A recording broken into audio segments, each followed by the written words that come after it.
Hello, Marconi program, and welcome back to today's reading of Anne of Green Gables. We're reading Chapter 13, The Delights of Anticipation. "It's time Anne was in to do her sewing," said Marilla, glancing at the clock, and then out into the yellow August afternoon where everything drowsed in the heat. "She stayed playing with Diana more than half an hour more than I gave her to leave to, and now she's perched out there on the woodpile talking to Matthew, 19 to the dozen, when she knows perfectly well that she ought to be at her work. And of course he's listening to her like a perfect ninny. I never saw such an infatuated man. The more she talks and the odder the things she says, the more he's delighted, evidently. Anne Shirley, you come right in here this minute. Do you hear me?" A series of staccato taps on the west window brought Anne flying in from the yard, eyes shining, cheeks faintly flushed with pink, unbraided hair streaming behind her in a torrent of brightness. "Oh, Marilla," she exclaimed breathlessly, "there's going to be a Sunday school picnic next week in Mr. Harmon Andrews' field, right near the Lake of Shining Waters. And Mrs. Superintendent Bell and Mrs. Rachel Lynde are going to make ice cream. Think of it, Marilla, ice cream. And oh, Marilla, can I go?" "Just look at the clock, if you please, Anne. What time did I tell you to come in?" 2:00. But isn't it splendid about the picnic, Marilla? Please, can I go? I've never been to a picnic. I've dreamed of picnics, but I've never—" "Yes, I told you to come at 2:00, and it's 2:45. I'd like to know why you didn't obey me, Anne." "Why, I meant to, Marilla, as much as could be, but you have no idea how fascinating Idlewild is. And then, of course, I had to tell Matthew about the picnic. Matthew is such a sympathetic listener.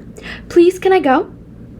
"You'll have to learn to resist the fascination of idle whatever you call it. When I tell you to come in at a certain time, I mean that time, and not half an hour later.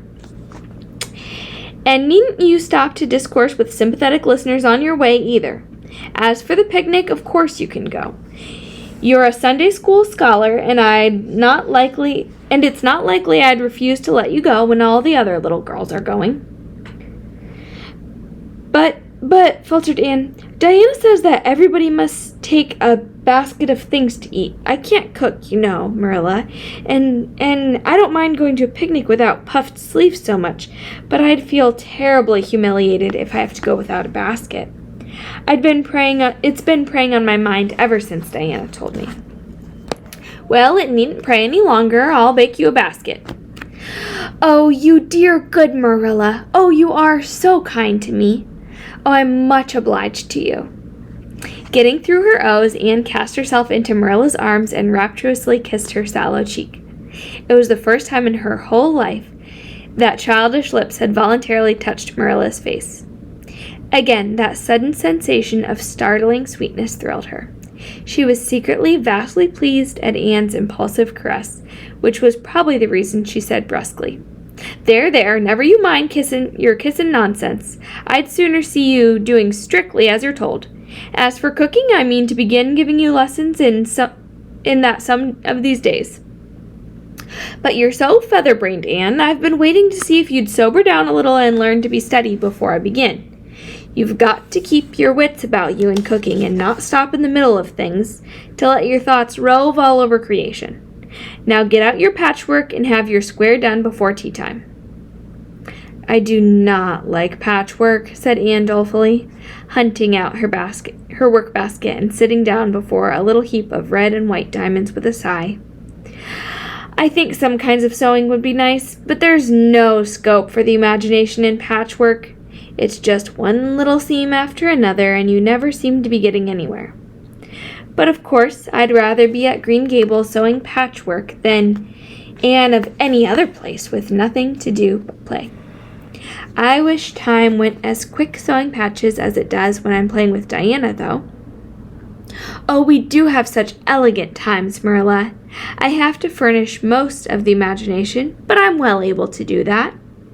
Diana is simply perfect in every other way. You know that little piece of land across the brook that runs up between our farm and Mr. Barry's?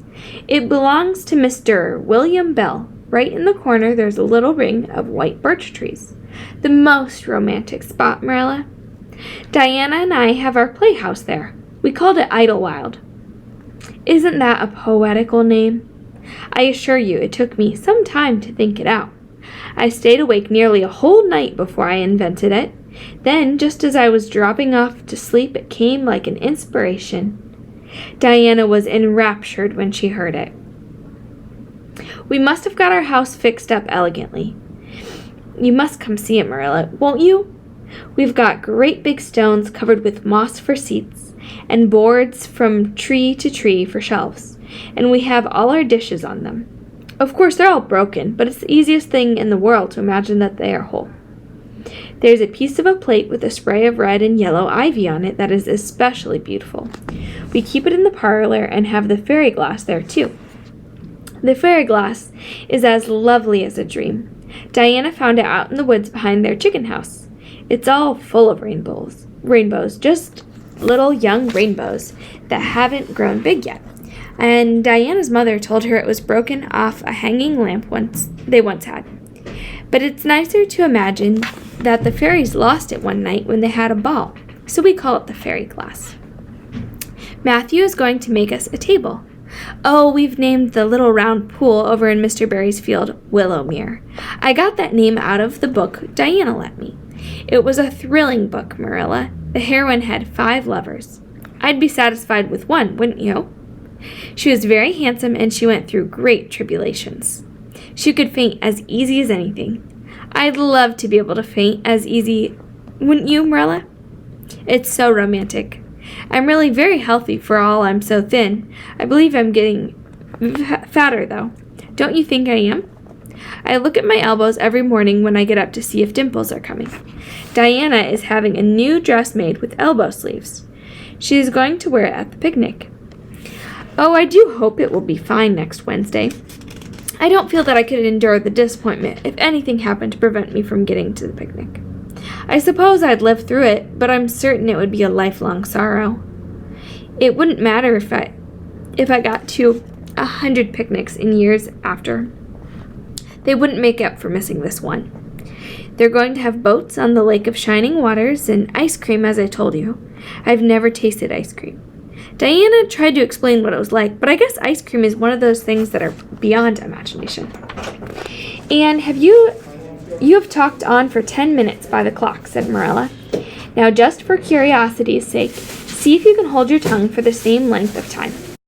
Anne held her tongue as desired. But the rest of the week she talked picnic and thought picnic and dreamed picnic. On Saturday it rained, and she worked herself up into such a frantic state, lest it should keep on raining until and over Wednesday, that Marilla made her sew an extra patchwork square by way of steadying her nerves. On Sunday, Anne confided to Marilla on the way home from church that she grew actually cold all over with excitement when the minister announced the picnic from the pulpit. Such a thrill went up and down my back, Marilla.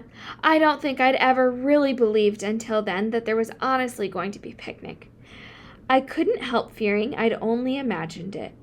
But when a minister says a thing in the pulpit, you just have to believe it.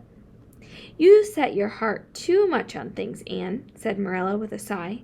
I'm afraid there'll be a great many disappointments in store for you through life. Oh, Marilla, looking forward to things is half the pleasure of them, exclaimed Anne. You mayn't get the things themselves, but nothing can prevent you from having the fun of looking forward to them. Mrs. Lynde said, Blessed are those who expect nothing, for they shall not be disappointed. But I think it would be worse to expect nothing than to be disappointed. Marilla wore her amethyst brooch to church that day, as usual. Marilla always wore her amethyst brooch to church. She would have thought it rather sacrilegious to leave it off, as bad as forgetting her Bible or her collection dime. That amethyst brooch was Marilla's most treasured possession. A seafaring uncle had given it to her mother, who had in turn bequeathed it to Marilla. It was an old-fashioned oval containing a braid of her mother's hair, surrounded by a border of very fine amethysts.